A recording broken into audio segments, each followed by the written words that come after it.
Sige Kahit ka. audio. Baka nahiya. Oh. So meron tayo dito sa sa ating GC, isang Bro, Seventh-day Adventist. Fernando, Hello, padre. papasokin mo yun. Kahit audio lang. Yun na nga wala naman dito eh. Pero Wala meron naman dito. gustong magtanong dito, ito ay isang Seventh-day Adventist member. Tawagan Sige bro. ko si Mervin Suiso. Baka Papasokin ko. baboy na naman yan. Ayan, tanong natin to. Baboy at ipapahulay. Anong tatanong niya dito, no? Wait, usap ko yung linya. Nakapasok na daw tong si Janelle Val, bro. Ano pangalan niya sa sa Zoom? Nakapasok na daw siya, bro. Jando, Janelle Val, yung parang to, albularyo yata to. Sige bro, papasokin mo bro. Lang Janelle. Wala naman Janelle Bal sa sa Zoom. So, hello, good evening, Brother Suiso. Ngayong gabi po, Brad. Narinig mo, Padre? Oo, Yes, narinig Brad. ko. Sige, Narinig ko bro. go ahead, bro. So, kilala ka muna Dili kapatid. Brad. Ang akong dili ba Tagalog akong kuan ba Bisaya kaya okay ra? Mas mabuti magtagalog ka kapatid. Kahit nahirapan sa kalisod. Mahirapan sa kalisod. Si Brother John na lang mag-translate sa Sige, Okay. sige. kaya Ako lang, mo. balik. Ako lang mag-translate. Ako lang mag-translate. Sige, go ahead. Okay. Ah, Ano pangalan mo bro? okay lang. Kahit anong itatanong ko. Yes, Yes, bro. Yes, bro. bro. Mervin Suiso, Padre. Mervin Suiso. Mervin Suiso. Okay, ang tanong ko yan sa Mateo sa 16:18. Mateo 16:18. Anong tanong mo diyan, bro? Yung claim ng Roman Catholic, kayo ang iglesia diyan, di ba? Tama? Yes, bro. Inaamin niya ng inaamin niya ng The Ministry Magazine. So, ang tanong ko, sa first century, pero Bisaya. Sige, go ahead, bro. Sige, bro. Go ahead, bro. Go ahead, bro. Go ahead. Okay. Akong pangutana kay kana manggod nga kanang kuan, kanang iglesia diya gisgutan nga dili mapukan bisan sa kanang gitawag nga hadis. Now, diya sa Revelation, gisgutan nga iglesia diya nga kini nga iglesia is wala nga lipod nga Roman Catholic ba or Seventh-day Adventist, Baptist ba, Iglesia ni Cristo, nga mga gigamit sa mga building ba.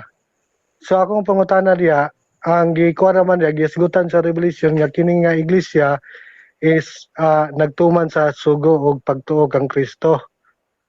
So akong pangutana, kung ang Roman Catholic nag-claim nga pro-church diha sa Mateo 16:18, ngano man nga ang may tungod sa balaod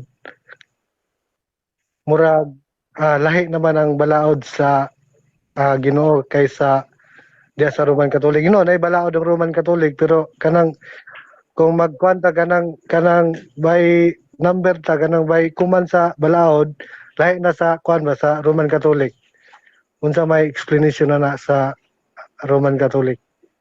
Okay, Father Darwin. So, ang tanong niya, kung ang Katoliko ba daw yung nasa Matthew 16:18, doon namang remnant church naman sa Revelation naman, tumutupad ng utos. Bakit daw yung ating Ten Commandments ay iba daw sa Ten Commandments na nasa Biblia? Sa Ten Commandments. Unang-una yung katanungan niya patungkol sa Mateo 16:18 na tayo ba yon? Tayo yon dahil si Kristo yung nagtatag sa atin. Historically speaking, ang simbahang Katoliko ay tatag ni Kristo. Okay, dahil kung lalagyan niya ng pangalan Roman Catholic yung kanyang simbahan, yung simbahan mo ay magdadala na din sa pangalan na Roman Catholic. So, sa Matthew 16:18, makikita natin the three characteristics of the true church. The first one, it should be founded by Christ. The second one, it must be indestructible. Hindi po mawawala. Simula ng pagtatag ni Kristo sa iglesia, sa simbahan, ay manatili hanggang sa dulo ng walang hanggan. Pangatlo na characteristics ay si Pedro yung unang leader, hindi si Ellen G. White. So, sa tatlong characteristics, sino ba yung mapapasa nito? Example, Iglesia ni Cristo. Ang nagtayo nila ay si Felix Manalo. Kailan? 1914. So, hindi po makatrace sa first century. Seventh-day Adventist Church. Tatag lang ni Ellen G. White. Sa founder lang, no? Hindi napapasa. Di ba? So, magbabasa tayo ng Biblia, let us use logic also.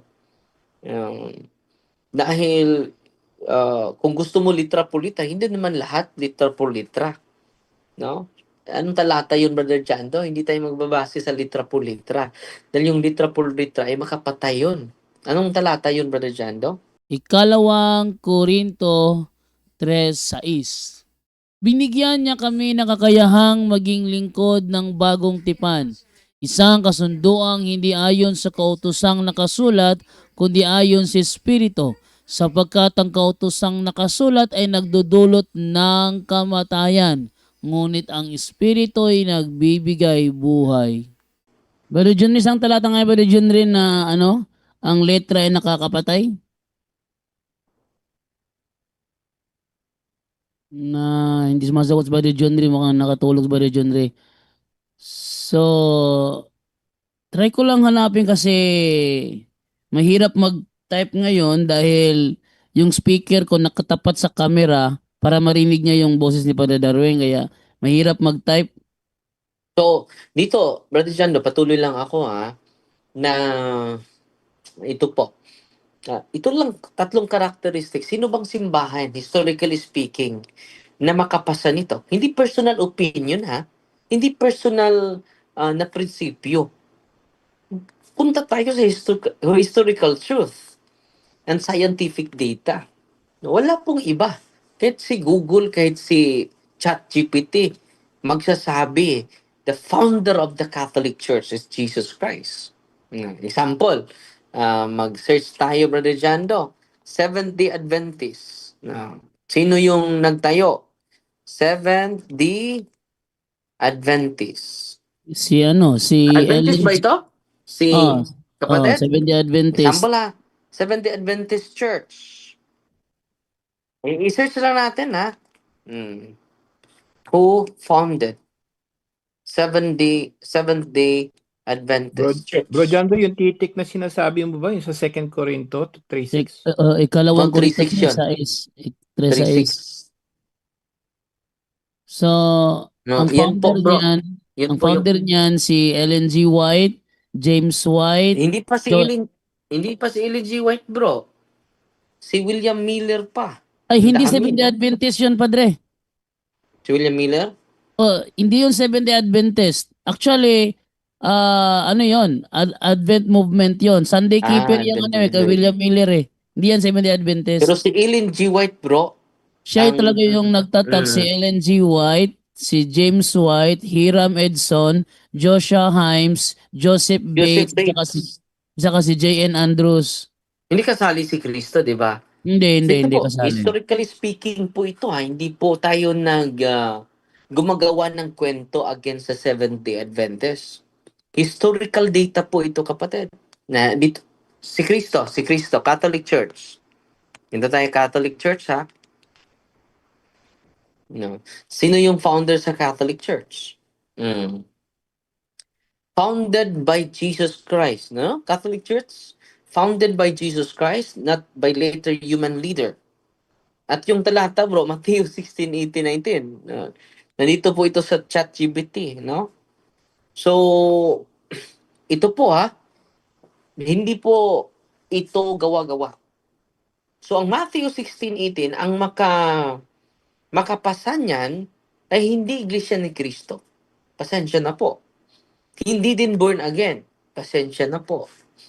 Hindi din Seventh-day Adventist, no? Pasensya na po. Truth hurts but it doesn't hurt. Harm.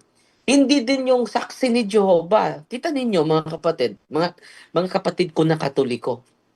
Sila po ay very enthusiastic, full of zeal sa pagsiwalat ng katotohanan.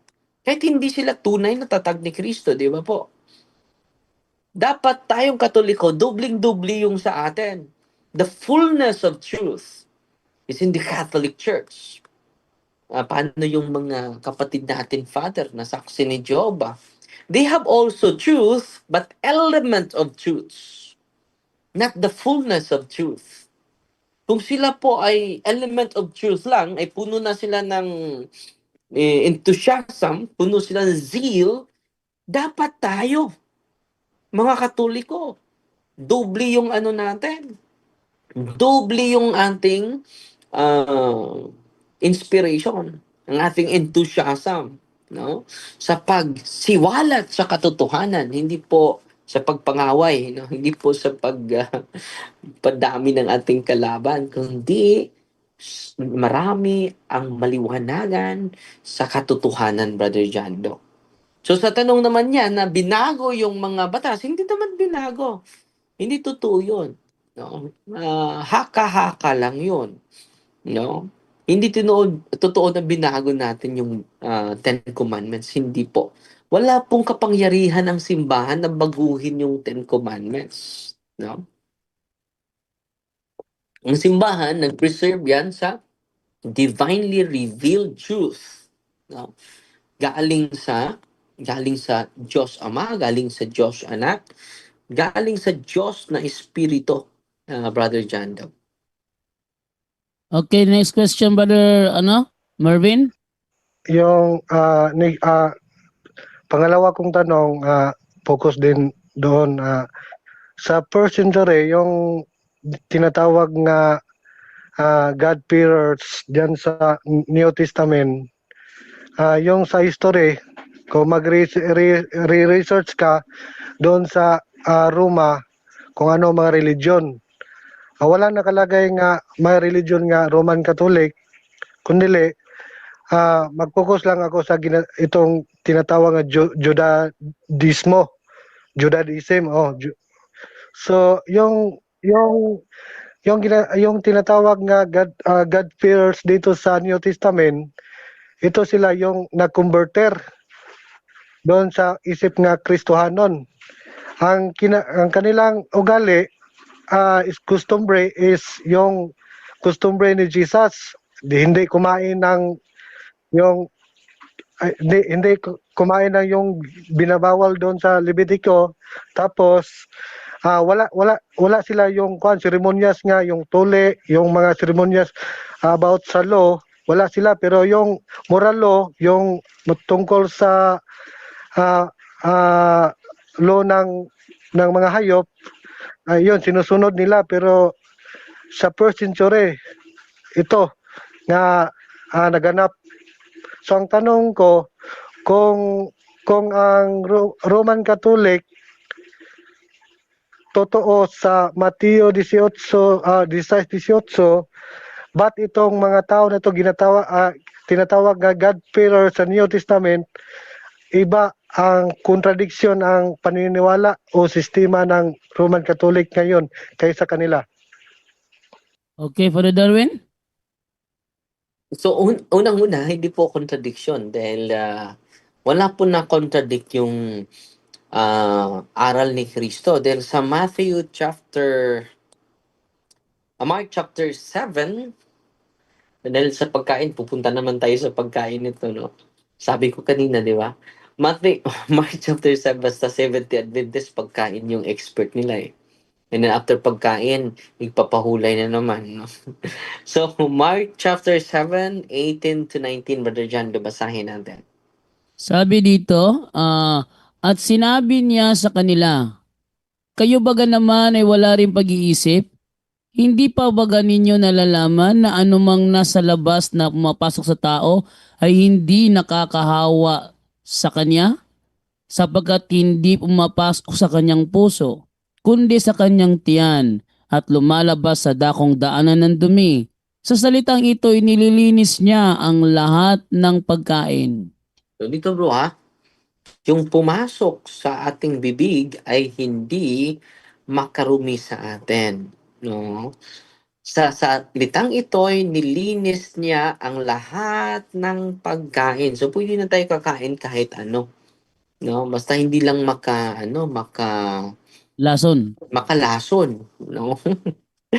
So lahat ng pagkain ay nilinis niya. Di ba po? So, pero ako lang nagtaka kapatid, no? Sa mga Seventh Adventist, puro lang pagkain, puro lang ipapahulay. Na wala na ba kayong ibang doktrina maliban diyan? Di ba? Parang dalawa lang yung major doctrine ninyo. Pagkain, at sinaway na po kayo ni Kristo. No? Matthew, Mark chapter, si Kristo na po ang nagsasalita nito ha, hindi po ang first Christians. Yan na po ang nagsasalita. Ang makadumi ng tao yung lumabas sa ating bibig. Yung curses, yung pag-iinsulto, pagsasakit ng bawat isa sa atin, no? Yan po ang makadumi sa tao. Hindi po yung papasok sa bibig mo. Kung kakain ka, Brother Jando, papasok lang yung pagkain natin, yung baboy. Sample, kakain tayo. Saan papasok yung, ano, sa ating bibig? At anong sabi ni Kristo? Dahil Kristiyano naman kayo, di ba? Sana nakinig kayo sa sinabi ni Kristo. Ang sabi ni Kristo, hindi makarumi yung papasok sa ating bibig. Ang makarumi sa tao, yung lalabas sa kanyang bibig, yung pagmumura, yung pagtutunglo. Tunglo, anong Tagalog sa tunglo, bro? Sumpa. Sumpa, pagsusumpa sa ating kapwa. So, yun po yung sagot natin, bro. Wala pong contradiction sa salita ni Kristo. At ito po, itong sinabi ni Kristo is contradiction po ito sa doktrina ninyo. Dahil kapag kakain ka ng baboy, marurumihan ka na. At ipatuloy natin, Brother Jando, hanggang sa 19 to 20, Brother Jando. Then inuulit ni Kristo ito. The same, bro. Mark. At sinabi niya ang lumalabas sa tao, yaon ang nakakahawa sa tao. Sapagkat mula sa loob, mula sa puso ng mga tao lumalabas ang masasamang pag-iisip, ang mga pakikiapid, ang mga pagnanakaw, ang mga pagpatay sa kapwa-tao, ang mga pangangalunya, ang mga kasakiman, ang mga kasamaan, ang pandaraya, ang kalibugan, ang matang masama, ang kapusungan, ang kapalaluan, ang kamangmangan. Ang lahat ng masasamang bagay na ito sa loob nagsisipanggaling at nangakakahawa sa tao. 24, bro. At nagtindig siya doon, wala na, yan lang. So yan po. Malinaw na malinaw yan. At yung prinsipyo ninyo, yung doktrina nyo, kapatid, ay hindi po naaayon sa talatang ito. So, so hindi po kami ang hindi sumang-ayon ni Kristo. Kami po ang nag-promote. Kaya kumakain na kami ng baboy. Kumakain na kami ng dinuguan ng sarap. No? Lalo na yung ditson, Brother Jando. Brother Jando? Okay, Brother Mervin, meron ka pang tanong? Okay. Yung punto ko kasi, yung God-fearers, mga hintel yon sa New Testament, sila sa sumala according sa history, kini sila sa Roma nga gi-adapt nila ang yung customary ni Jesus nga nagbabantay ng moral law at yung law ng hayop. Yon ang punto ko. But kasi para sa akin, contradiction sila sa system ng Roman Catholic kasi dapat itong mga hintel nga tinatawag na God-fearers, dapat sila, yung ugali nila katulad ng Roman Catholic. Pero ayon sa history, itong history kung mag-research ka, yung inadapt nila ang sistema nung Ano bro? nung Ano? moral God-fearer? moral God-fearer daw. at yung Ano? God-fearer daw. God-fearer. Ang God-fearer daw para Darwin, ayon sa kanya, sumusunod sa 10 utos, mga Sabbath keeper sila, at hindi kumakain ng anumang karumal-dumal. Yun ang sasabi niyang God-fearer. Saan ba yan na history bro? Anong Saan libro daw na yan? history, bro? Anong historical book? New Testament dito sa kwan dito sa Acts 13 may kwan yan, may Acts nakalagay 13. na mga kwan yung mga Acts, God-fearer. Acts Si 13, Lydia, si Lydia, si Kwan, si ah, yung kapitan ng Roma bro, sa saan, New Testament. saan sa Acts yung ano, bro? Saan sa Acts yung sinabi mo na ano, na ang mga God-fearer ay hindi kumakain ng karne ng baboy? Ah, kasi Brad, nagre-research ako Brad sa history kung ano ang ugali ng mga God-fearers. Sila pala yung kwan yung ang sa first century ang religion doon, maraming religion pero walang Roman Catholic. Pero ang tinatawag yung God-fearers, yung mahadlokon sa Dios, giadapt nila ang kanang pagtulunan sa mga Hudyo ba. So sumala sa history. Mao po na nga naligal sila dito pero align sila sa kining Judaismo o Judaism ba. Align sila sa first century. Bro, ang tanong ni Padre, bro, saan mo daw nabasa sa New Testament na ano, na ang God-fearer hindi kumakain ng karne ng baboy? Sumala according sa history brother. Sa history lang, Padre, wala sa Biblia. May tilata kang sinabi. Acts of the Apostles. Acts Susundan 13. namin. Susundan Wait namin. lang, hanapin ko yung Sabi niya, Acts 13 daw. Ano man kinasabing pagkain sa Acts 13?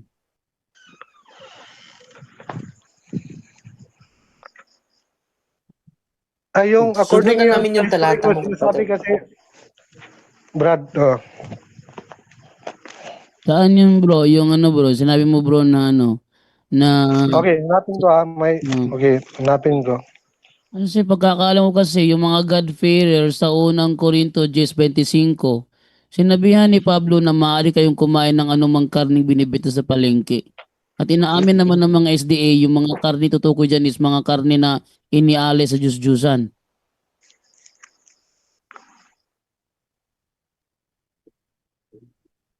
Nakita mo na bro? Last question na Wait ito lang. bro. Jando. Last question lang ito. Narito na. Okay Sige, na, nakita sige. ko na. Dito sa Acts 13, versikulo, verse 42 to 43. Babasahin ko. Basahin mo lang. 42 to 43. Tingnan din kung may pagkain ba dito. May sabi pagkain dito. Sabi dito, 42 to 43.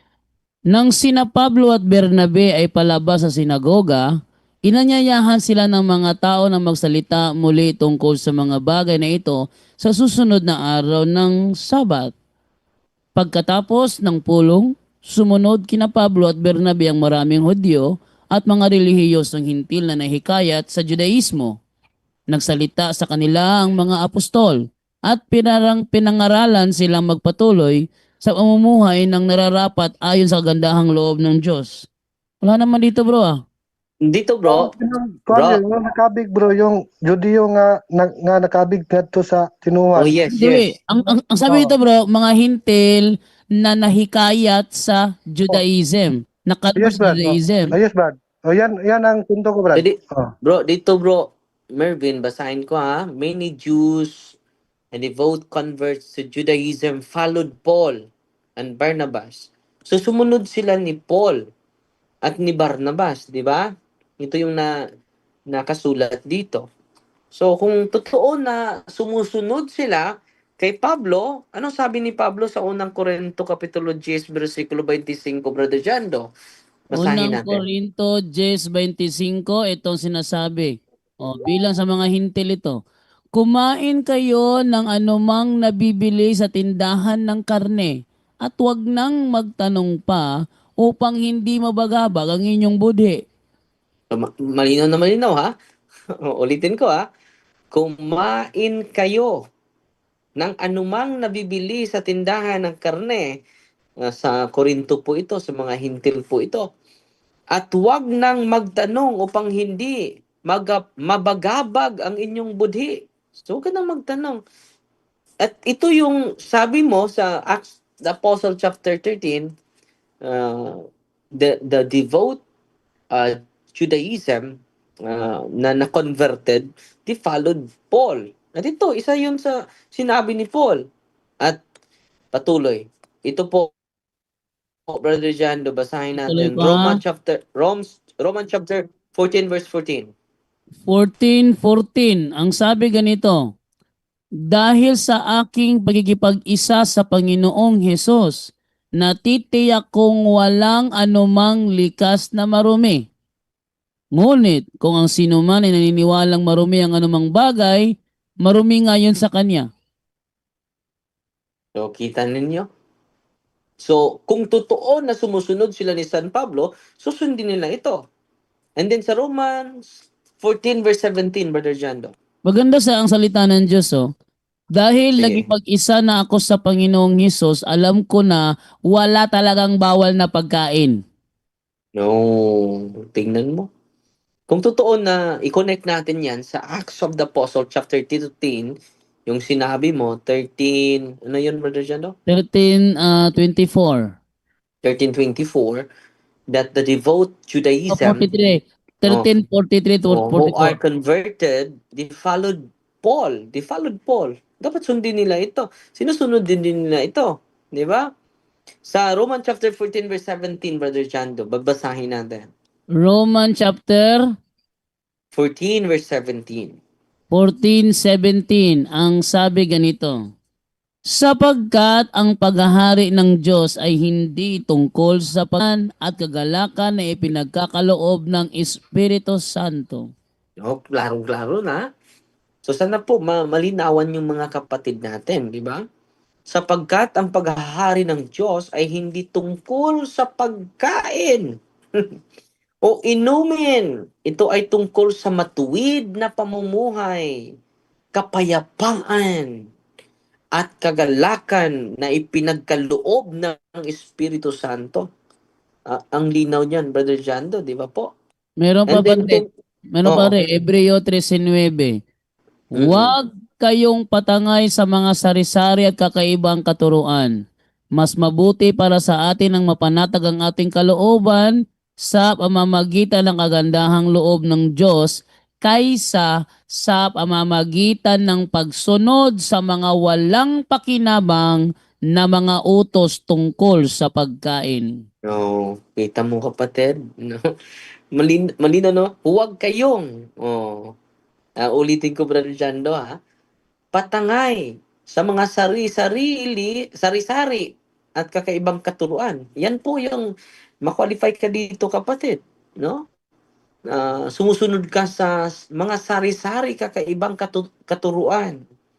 Mas mabuti para sa atin ang mapanatag ang ating kalooban. Paano ba natin mapanatag yung kalooban natin? Sa pamagitan ng kagandahang loob ng Diyos, kaysa pamamagitan ng pagsunod sa mga walang pakinabang na mga utos. Ano ba yung utos ninyo sa pagkain, bro? Walang pakinabang na mga utos tungkol sa pagkain. Kita-kita mo, kapatid. Di ba? At dito, Brother Jando, kapag i-bless na natin, Brother Jando, maging ano na yan. 1 Timothy chapter 4 verses 4 to 5, Brother Jando. Okay, unang Timoteo 4:4 hanggang 5. Ang lahat ng nilikha ng Diyos ay mabuti at walang dapat ipalagay na masama. Sa halip ay dapat tanggaping may pagpapasalamat sapagkat ang mga ito'y nililinis ng salita ng Diyos at ng panalangin. I-atras mo, Brother Jando. Sa 4. Basahin ko muna, Brother Jando. Ang lahat ng nilikha ng Diyos ay mabuti at walang dapat ipalagay na masama. Yung baboy, Brother Jando, sino ba yung naglikha niyan? Ang Diyos. Sa halip ay dapat tanggapin, may pagpasalamat. Ano na naman may litson, Brother Jando? Salamat. Sa 5, Brother Jando. Sapagkat ang mga ito'y nalilinis ng salita ng Diyos at ng panalangin. So, kung magdasal tayo, Brother Jando, nalilinis na yan. Di ba? At basahin natin ang unang Korinto 8:8, Brother Jando.